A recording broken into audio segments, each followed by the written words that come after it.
Selam arkadaşlar. Bugün iki tane canavarla beraberiz. Sağ tarafımızda, benim sağ tarafımda ne var? Ranger ve benim arkamda da Amarok. Ama Ranger hangi Ranger?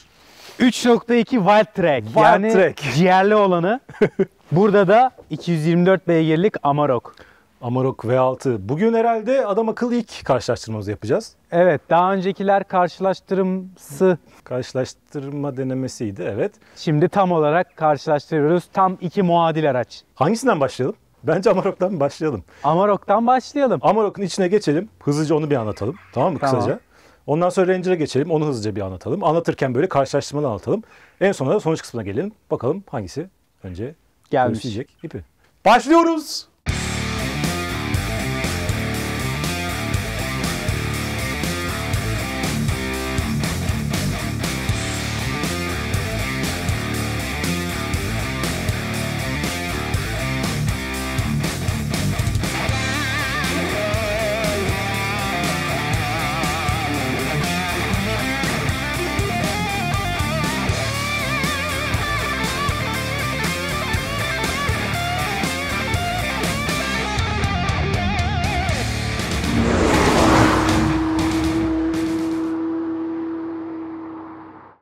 O zaman Amarok karşılaştırmamıza. testimize başlayabiliriz. Şimdi ara sıra hani mukayesede ederek gidelim. Zaten bir tane Amarok testimiz vardı. Çok derinilmeye Evet, eskilerden. gerek yok, eskilerden. Makyaj öncesine göre biraz daha rüzgar sesi daha az gibi geldi bana bu arabanın. Biraz daha az, konforu da biraz daha iyi gibi. Konforu da biraz daha iyi gibi, aynen. Bu arabanın içinde ne dedik? Sert Golf, yani bindiğin zaman her şey çok tanıdık. Çok değerli toplu. Çok değerli toplu. Çoğu insan için çok güzel bir şey. Ama biraz farklılık, biraz renk isteyen insan için sıradanlık. Yani hani her şey elin altında. Bu arabanın kullanımı falan da çok kolay. İşte direksiyon yumuşak falan. İçinde malzeme içerik kalitesi olarak ya şöyle genel olarak baktığın zaman biraz daha Ranger'dan iyi gibi gelse de aslında çok da gerçekçi bir şey değil. Çünkü mesela renkler çok fark ediyor. Atıyorum ikisinde kapı üstleri taş gibi. Taş gibi. Ama o gri olduğu için Ah Ford. Yani o gri renk hiç olmuyor ya. O gri renk pahasından çalıyor otomobilin. Yoksa aynı. Kalite olarak aynı. ikisi de taş gibi. Bu siyah. O da siyah olsaydı Yani- benim için 10 üzerinden 10'du. Aynen öyle. Bunda mesela kalitesiz olan yerlerin kalitesiz olduğunu güzel saklamışlar. Evet. Onda direkt gözüne söylüyor. çarpıyor. Yani mesela konsol üstü orada komple deri kaplı Ranger'da. Evet. Burada gene taş. Taş gibi. Aslında çok büyük bir ekstra var orada. Çok Tabii büyük canım. bir artı var. Tabii ki. Ama orada Ranger'da daha böyle şey fazla. Aradaki uçurum fazla. Uçurum Çünkü fazla. hemen altında atıyorum çok aşırı Çok hem gri. rengiyle hem dokusuyla kendini belli eden sert plastik. Burada daha dengeli. Atıyorum koltuklar mesela son zamanlarda sık sık karşımıza çıkan şu karbon fiber. Evet, karbon kumaş. Bayağı bu aralar aynen Renault'da, Megane RS'te, Suzuki'de falan bayağı bir karşımıza çıkıyor. İşte yaygınlaştırdılar. Aynen, çok güzel bir kumaş. Artı deri falan var. Ondan sonra mesela kapı içlerine elime attığım zaman sünger. Evet. Ve daha böyle dengeli ama her yerde siyah olduğu için aslında pek anlamıyorsun. O araba öyle değil. O arabada renkli. farklı şeyler var. Turuncular var, deriler var. Deri kaplı, turuncu dikişler, Dikişler var. var, turuncu dikişler var. O arabanın da işte mesela atıyorum kapı içleri sert. Orada Sert. mesela sünger falan yok. Hani onun da artı olduğu öne geçtiği taraflar var, bunun da öne geçtiği taraflar var. Kullanışlık bakımından da mesela aynı şekilde. Bunun öne geçtiği taraf nedir? Burada çekmeceler var. Çekmeceler var koltuk altında. Orada far mesela kumandasının altında şeyler var mı hiç? Çekmece var mı orada? Far kumandasının altında yok. Ama Ranger'da çok önemli ve son dönemlerde yaygınlaşan 220 volt priz Aynen var öyle. arkada mesela. Aynen öyle. Ki pick-upçı adam dağa çıkacak, mangal yapacak, ormana gidecek, ava gidecek. 220 büyük ihtiyaç. Evet. O zaten genel olarak bütün hali, tavırları ve sunduklarıyla daha pick-up. Aynen, daha Bu, pick-up. bu daha binek. Bu İstanbul şehir içi kanka pick-up aldım Amarok falan. O hakikaten dağa çıkan adamın arabası. Burada mesela bir tane gözlüklük var. Onda da var gözlüklük. Onun da ortasında dijital güzel bir Dijital ekran var. ekranı var. Bunun ekranı biraz daha iyi çalışıyor. Onun dokunmatiği biraz daha ağır. O Ford bizim o basmatik Evet. dediğimiz Evet. ekrandan. Aynen. Ama onun en büyük ekstrası nedir? Buradaki ekran. Buradaki ekran o solda işte deviri ayarlayabiliyorsun. Atıyorum yol bilgisayarını görebiliyorsun. Lastik basıncını görebiliyorsun. Onun dijital ekranı orada çok büyük bir ön plana çıkıyor. Ön plana yani. çıkıyor. Bayağı Burada analog. otomobil- Polo'daki ekran gibi. Evet. O Orta siyah çözünürlükte. beyaz. Otomobil iki arabanın aslında içindeki en büyük farklılık donanım. Yani Wild Track'le Donanım. beraber yağdırmışlar ya. Wild Track, ya ben buna bindim. İndim, ona bindim hemen anında. bunda hep dedim ki ya işte pick-up şuraya da koysana şu tutamaçtan. Tak, Ranger'da var. Basamak koysana. Dedim ya hani yüksek araba basamak olsa keşke, Ranger'da var.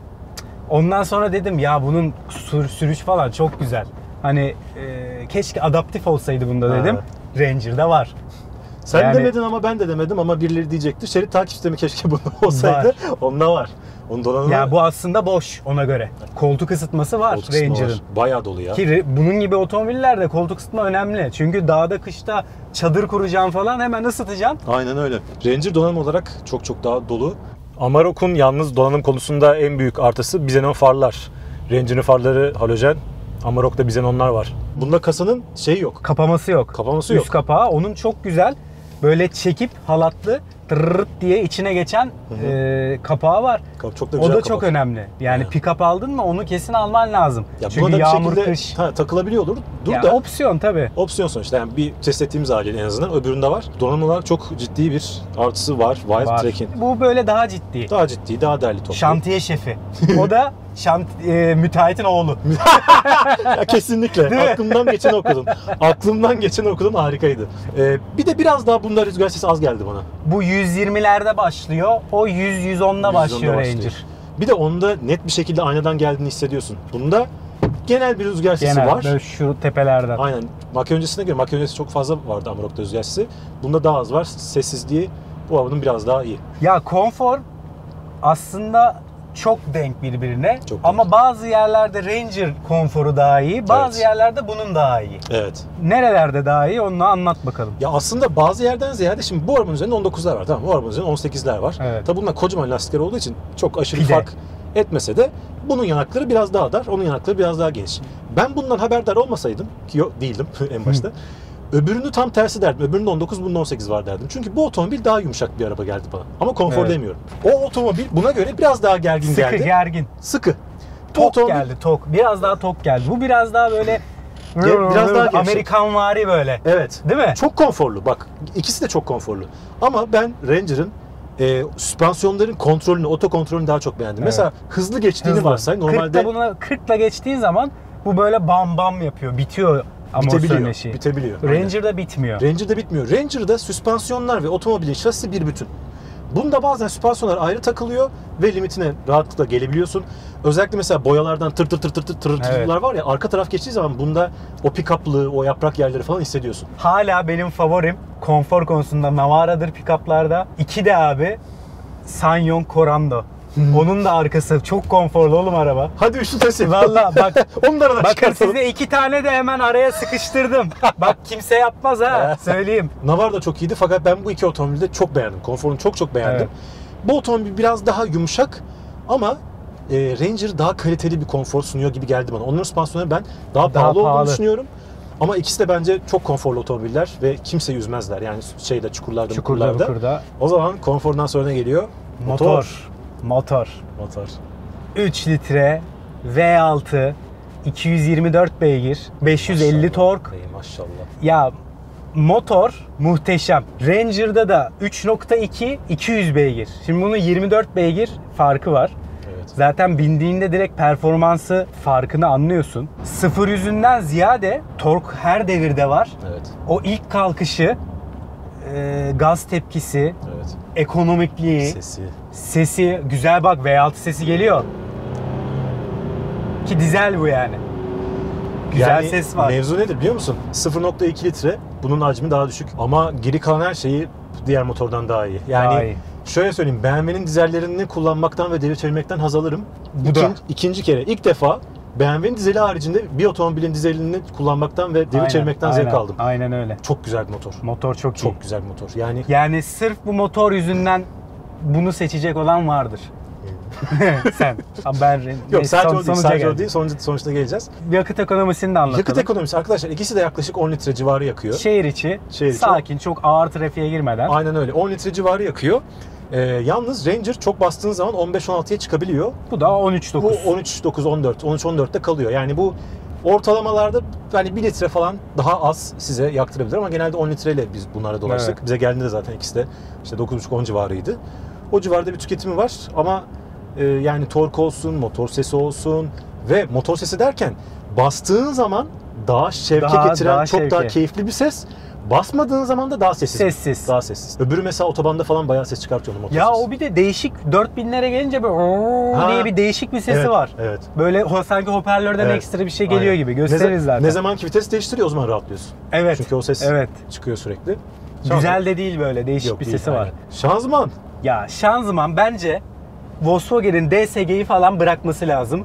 Şu şanzımanın bu kesin ağırdır, işte büyüktür, 8 ileri, Dinliyorum. Hı hı. tork konvertörlü bir şanzıman. DSG'yi bırakıp bütün otomobillerine bu şanzımandan uygulaması lazım. Net. Hı, hı. Yani gaz tepkisi, emirlere verdiği komutlar. Aynen. Süper şanzıman ya. Çok güzel şanzıman. Süper şanzıman yani. Tork dayanımı çok yüksek bir şanzıman bu. Hani Golf'e büyük ihtimalle çok pahalı olur koysan. Ya 8 ileri, öbürü Ranger'ınki 6 ileri. 6 ileri. Ve çok net bir şekilde bu çok daha modern. Yürütüyor O, da. o da power shift yani. O da çok kötü değil aslında da. Evet. Buna karşılaştırdığın zaman birkaç sene bayağı geriden gelen bir şanzıman. Geliyor. Motor şanzıman ikilisi konusunda esasında bu otomobil Ranger'a Fark atıyor. fark atıyor. Yani arayı orada açıyor. Aynen Onun öyle. dışında çok renk gidiyorlar ikisi. Bir ondan o diyorsun, bir bundan bu diyorsun. Ama motor şanzımanda bu yürüyor Gidiyor. Yol tutuşa geçmişken sana şu anda ne yaptın arkadaşlar? Sizin kadar ben de merak ediyorum. Yol tutuşa şimdi araziyle beraber yol tutuşa geçeceğiz. Hemen arazinin içinden geçip Araziye şimdi girmeyelim bence. Çünkü yarın ayrı bir arazi şöyle yapacağız şuradan ya. bak zaten Bu, ben daha bu önce çıtır çıktım. arazi arkadaşlar. Bu otomobilin üzerinde şu anda kış lastikleri var. Değişik bir şey yapacağız. İkinci bir Amarok daha hazırlamışlar.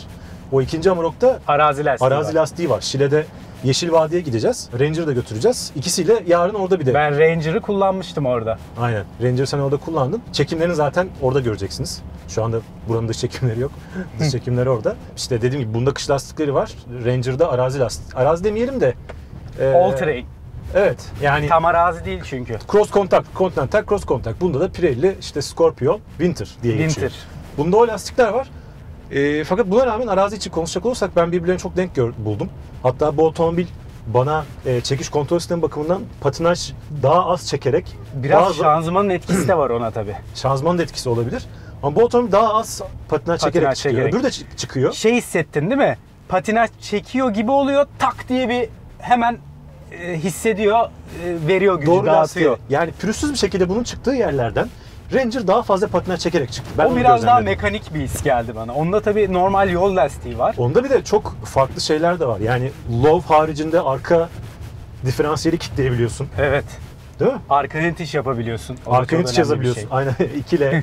2L'si var, 4L'si var, 4H'si var. Bunda tek sadece offroad butonu var.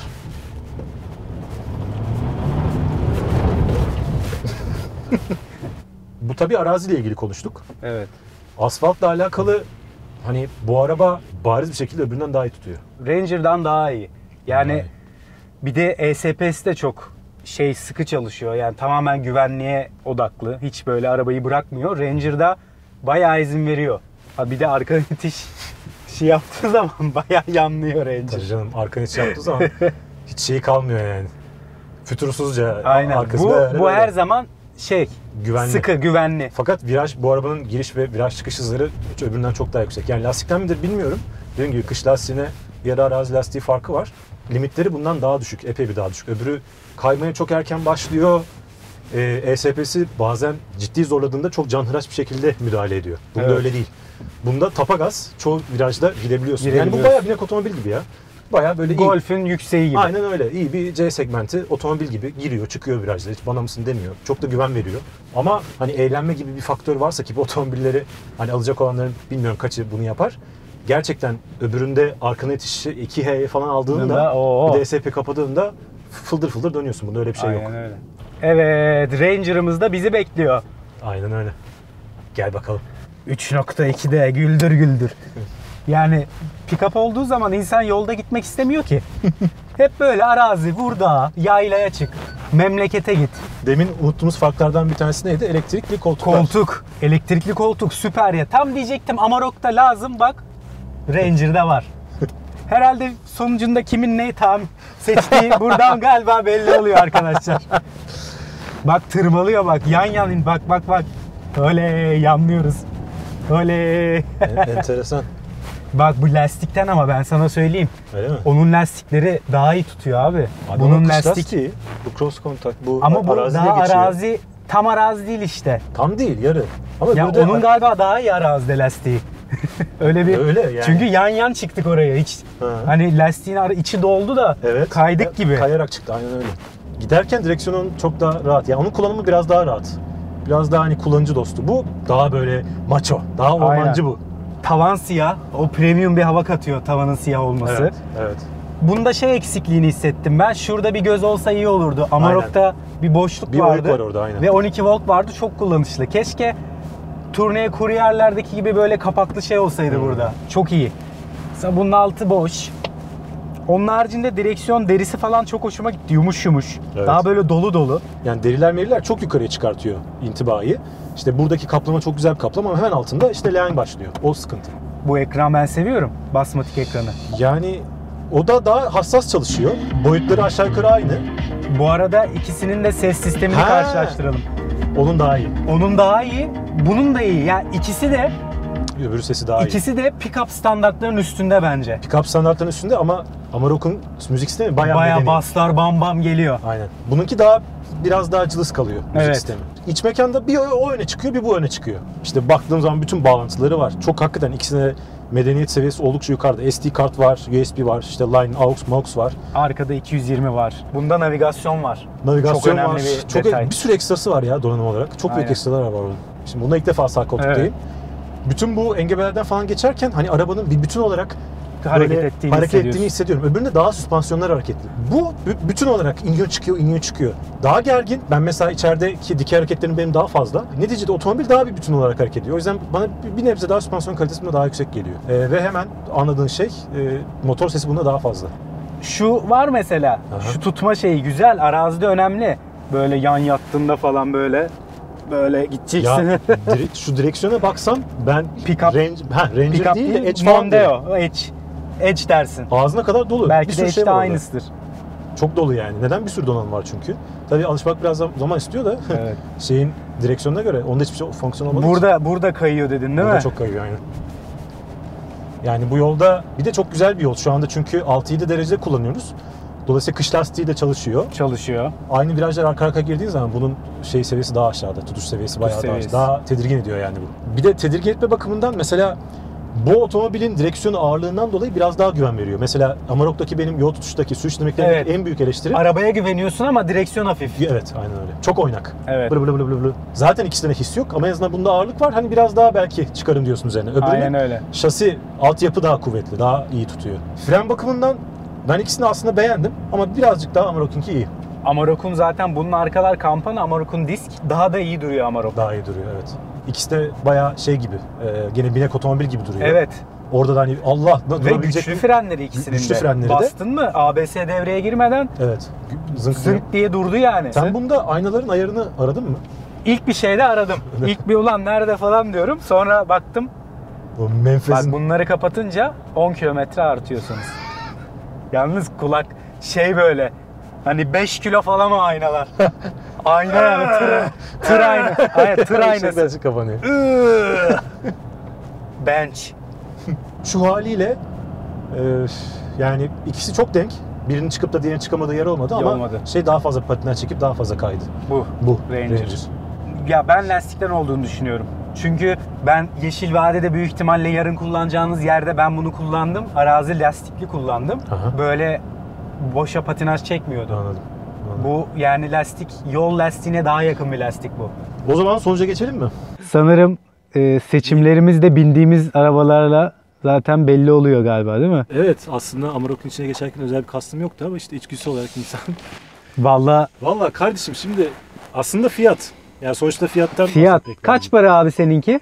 Benimki öttüğü kadar. Ya bak hemen fiyat deyince abi dedi dur. Dur abi dur. Abi dur. Kanka benimki 148. Ya benimki 134 bin. Yapma ya. Hem de dop dolu yani. Seninki ama Aralık sonuna kadar bu kadar. Ki benimki de öyle. Abi acele edeceksin.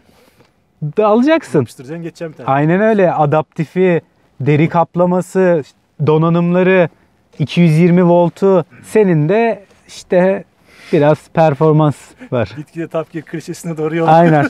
Aynen öyle. Ya şimdi hakikaten ama 134 o araba o kadar dolu haliyle bargain gibi bir şey. Yani şimdi bunun eksileri var. Ranger'ın eksileri var. Ama şimdi bu kadar donanım eksiğinde 148, bu kadar 14.000 lira fiyat farkı. Yani bence bu daha Ranger aldırtır. Yani bence bu daha iyi bir araba. Bence daha iyi bir araba tartışılır. Yani bence ben lastik fark ediyor.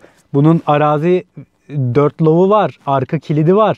Onun elektronik. Kaç kere kullanacaksın onları? İşte ben dağcıyım, ormancıyım kardeş. Kullanacağım. İyiyim arkadaş. Ben kullanacağım. Çıkıyorum, bana yeter bu.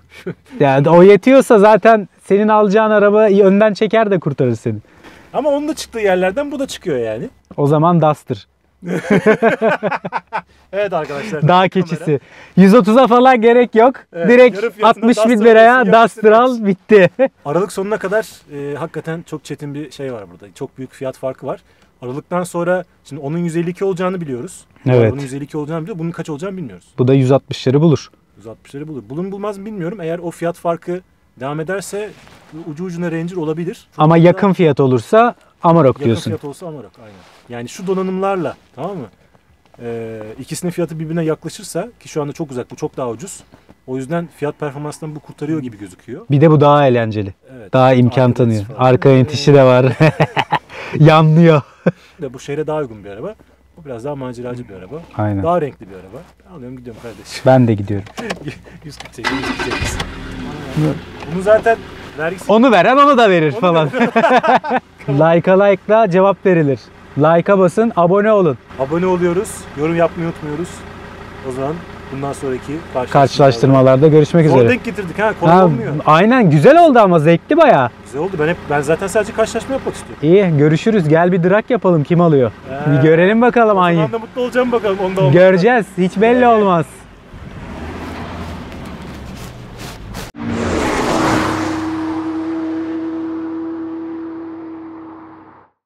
Kardeşim o böyle yanlıyor mu?